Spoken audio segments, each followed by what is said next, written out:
आज है 8 जून 2024 दिन शनिवार।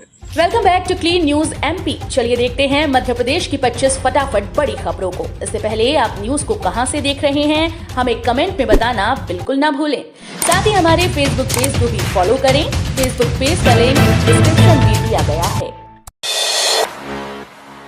वहां सरकार ने जारी कर दी लाडली बहना की किश्त। लोकसभा चुनाव 2024 में भाजपा ने प्रदेश में क्लीन स्वीप किया। इसके साथ ही सरकार ने लाडली बहनों को जीत का तोहफा दिया। सरकार ने लाडली बहना की 13वीं किस्त जारी कर दी। इसके तहत 1250 रुपए लाभार्थी बहनों के खाते में ट्रांसफर कर दिए। मुख्यमंत्री डॉक्टर मोहन यादव ने सोशल मीडिया अकाउंट एक्स पर लिखा कि आज का दिन लाडली बहनों के लिए बहुत खास है। वहां सरकार सिंहगस्त की तैयारी में जुटी। उज्जैन में 2028 में होने वाले सिंहगस्त की तैयारी में डॉक्टर मोहन यादव सरकार जुट गई। उज्जैन में प्रयागराज की तर्ज पर महाकुंभ का आयोजन होगा। इसका अध्ययन करके सरकार उज्जैन में सिंहगस्त की तैयारी की रूपरेखा बनाकर क्रियान्वयन कराएगी। पौड़ी जलाशय फूटने के 1 साल बाद शुरू हो रहा निर्माण कार्य। दमोह जिले के तेंदुखेड़ा ब्लॉक का पौड़ी जलाशय पिछले साल जुलाई महीने में फूट गया था, जिसमें सैकड़ों किसानों की फसल खराब हो गई।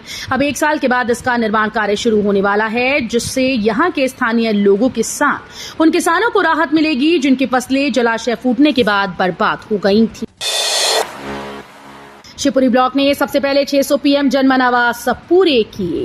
प्रधानमंत्री नरेंद्र मोदी ने 15 जनवरी को पीएम जनमन योजना के अंतर्गत एक साथ 1 लाख से अधिक हितग्राहियों के खाते में आवास की प्रथम किश्त डालकर इस योजना की शुरुआत की थी। इसके बाद कलेक्टर शिवपुरी ने तत्परता दिखाते हुए एक आवास की मॉनिटरिंग के लिए जिला और जनपद सीईओ को निर्देश दिया।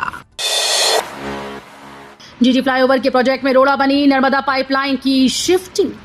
एमपी नगर के गणेश मंदिर से लेकर गायत्री मंदिर तक बन रहे जीजी फ्लाईओवर के प्रोजेक्ट में नर्मदा पाइपलाइन की शिफ्टिंग का काम लंबे समय से रोड़ा बन गया है, जबकि लोक निर्माण विभाग के अधिकारी नगर निगम के अधिकारियों से नर्मदा पाइपलाइन को हटाने के लिए कई बार कह चुके हैं, लेकिन निगम के अधिकारी के कानों में जूं तक नहीं रेंग रही। वो भीषण गर्मी का हवाला देकर शिफ्टिंग के काम से पल्ला झाड़ रहे हैं। एमपी बोर्ड 10वीं 12वीं की पूरक परीक्षा आज से। एमपी बोर्ड 12वीं की सप्लीमेंट्री परीक्षा आज 8 जून को आयोजित की जाएगी। इसमें तकरीबन 9000 से अधिक परीक्षार्थी शामिल होंगे। परीक्षाएं सुबह 8 बजे से 11 बजे तक आयोजित होंगी, जिसकी तैयारी पूरी हो गई है। नवनिर्वाचित सांसद आलोक शर्मा बोले, भोपाल में हाईकोर्ट बेंच लाना और रेल कनेक्टिविटी बढ़ाना प्राथमिकता।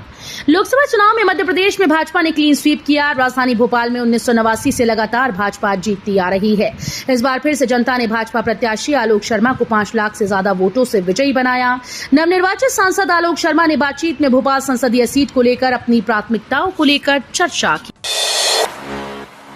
5 साल सांसद लालवानी के लिए होंगे चुनौती भरे। रेल सड़क प्रोजेक्ट लाना होगा जमीन पर।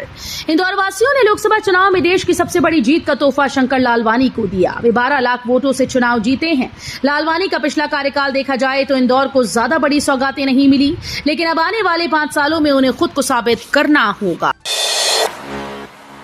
देश की सबसे बड़ी एथेन क्रैकर परियोजना सह पेट्रोकेमिकल परिसर आष्टा में मुख्यमंत्री डॉक्टर मोहन यादव ने गैल लिमिटेड द्वारा सीहोर जिले की आष्टा तहसील में लगाई जाने वाली देश की सबसे बड़ी एथेन क्रैकर परियोजना को स्वीकृति प्रदान की। मुख्यमंत्री ने आशा व्यक्त की कि इस परियोजना से स्थानीय लोगों को रोजगार मिलेगा और प्रदेश के औद्योगिकीकरण को बढ़ावा मिलेगा। किसान की बेटी बनी अफसर, बोली पिता को सहारा दूंगी। एमपीपीएससी की परीक्षा पास करने वाली किसान की बेटी राधिका का कहना है कि अब समय पिता को सहारा देने का है, वे आराम करेंगे। राधिका जबलपुर में किराए के मकान में रहकर पढ़ाई करती थी। एमपीपीएससी ने गुरुवार शाम राज्य सेवा परीक्षा 2021 की फाइनल चयन सूची जारी की। इसमें कुल 243 लोग अफसर बनेंगे। रायसेन की अंकिता पाटकर ने टॉप करते हुए प्रथम स्थान प्राप्त किया। नकुलनाथ को हराने के बाद बंटी साहू बोले, विधायक पद से इस्तीफा दें कमलनाथ। 1 लाख से अधिक वोटों से जीत दर्ज करने वाले छिंदवाड़ा के नवनिर्वाचित सांसद विवेक बंटी साहू ने कहा कि कमलनाथ अपने बेटे को नहीं जिता पाए और वो छिंदवाड़ा में रहते भी नहीं हैं, इसलिए उन्हें यहां से विधायक के पद से इस्तीफा दे देना चाहिए। साहू ने कहा कि जनता ने भाजपा को जिताकर कांग्रेस की डर्टी पॉलिटिक्स को नकार दिया। अब शिक्षा, स्वास्थ्य, रोजगार उनकी प्राथमिकता होंगी। अभी भी गर्मी से राहत के आसार नहीं, तापमान पहुंचा 45 डिग्री। दमोह में लोग भीषण गर्मी से परेशान हो रहे हैं। तापमान में भी कोई कमी दर्ज नहीं की जा रही। शुक्रवार को अधिकतम तापमान 45.5 डिग्री दर्ज किया गया, जो नौतपा खत्म होने के बाद अभी तक का सबसे अधिक तापमान है। इस समय न आसमान में बादल छा रहे हैं, न बारिश की कोई उम्मीद दिख रही है, जिससे लगातार गर्मी का प्रकोप बढ़ता जा रहा है। तापमान में भी वृद्धि हो रही है। अगर कलेक्टर की आईडी लगाकर उज्जैन में बनाया जा रहा था फर्जी निवास प्रमाण पत्र। उज्जैन में खाचरौत लोक सेवा केंद्र पर आगर कलेक्टर राघवेंद्र सिंह की समग्र आईडी लगाकर फर्जी तरीके से मूल निवासी प्रमाण पत्र जारी करने का मामला प्रकाश में आया। इसका खुलासा तब हुआ जब आगर जिला कलेक्टर के मोबाइल पर मूल निवासी प्रमाण पत्र जारी होने की सूचना पहुंची। जिवाजी विश्वविद्यालय ने जारी किया टाइम टेबल। बीबीए की परीक्षाएं 20 जून से। जिवाजी विश्वविद्यालय ने बीबीए कोर्स की परीक्षाओं के लिए टाइम टेबल जारी कर दिया, जिसमें बीबीए के ओल्ड कोर्स के 6वें सेमेस्टर के छात्रों की परीक्षाएं आयोजित होंगी। 6वें सेमेस्टर की परीक्षाएं 20 जून से शुरू होंगी और अंतिम परीक्षा 2 जुलाई को संपन्न की जाएगी। ग्वालियर के छात्र परीक्षा देने के लिए निर्धारित परीक्षा केंद्र साइंस कॉलेज पहुंचेंगे, जहां 9 बजे से दोपहर 12 बजे तक परीक्षाएं आयोजित की जाएंगी। कर्मचारियों और पेंशन भोगियों के लिए बड़ी खुशखबरी, वेतन में होगा भारी इजाफा। केंद्रीय कर्मचारियों का महंगाई भत्ता और महंगाई राहत 50% तक बढ़ा दिया गया और वेतन और पेंशन खातों में भी उसी हिसाब से कटौती की जा रही है। चुनाव से पहले केंद्रीय कर्मचारियों का महंगाई भत्ता 4% बढ़ाकर 50% कर दिया गया।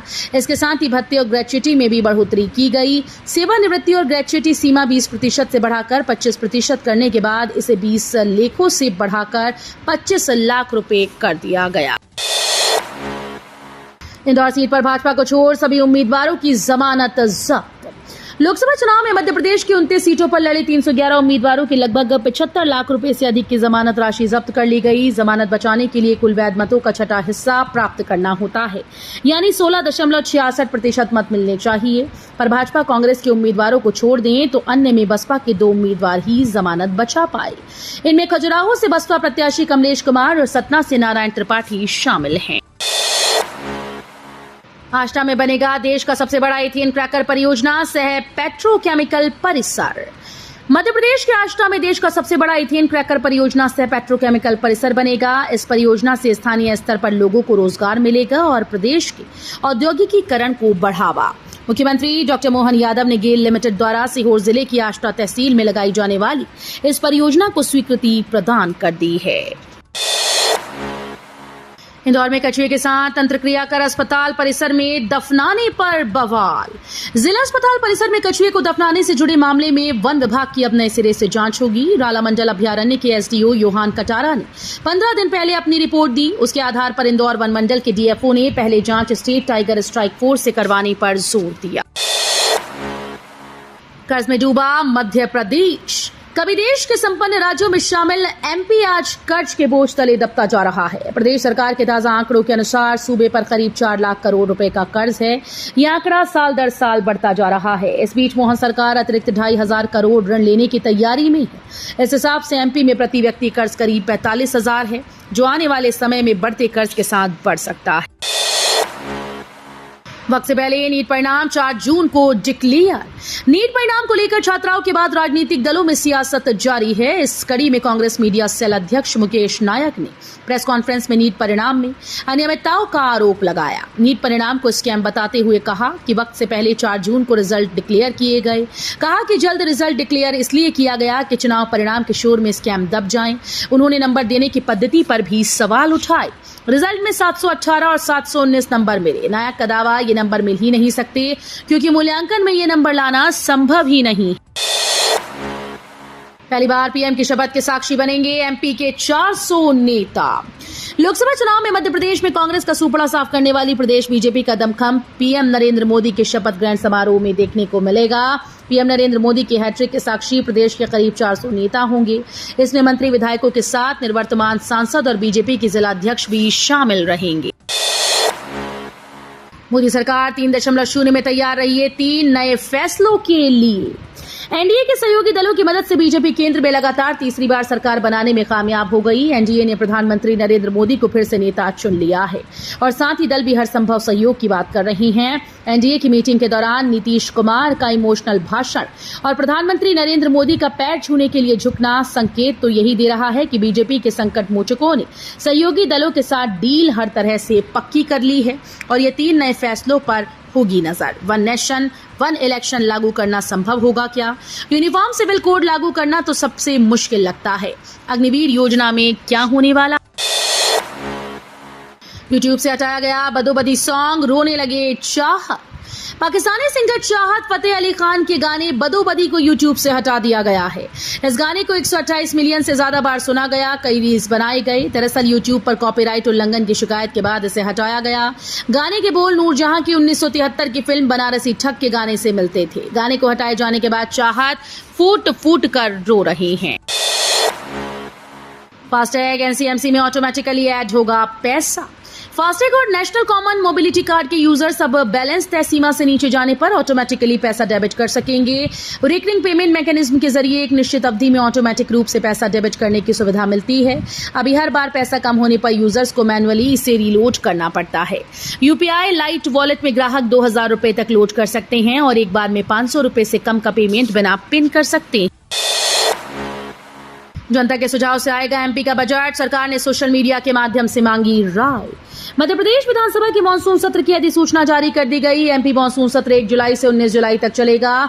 डॉक्टर मोहन यादव की सरकार का पहला पूर्ण बजट पेश होगा। वहीं इस बजट को लेकर प्रदेश की मोहन सरकार ने जनता से सुझाव मांगे हैं। सरकार ने 2024-25 के बजट को लेकर सोशल मीडिया के माध्यम से ये सुझाव मांगे। तो ये थी आज की 25 फटाफट बड़ी खबरें। अगर आपको न्यूज पसंद आई हो तो वीडियो को लाइक और शेयर जरूर करें। धन्यवाद।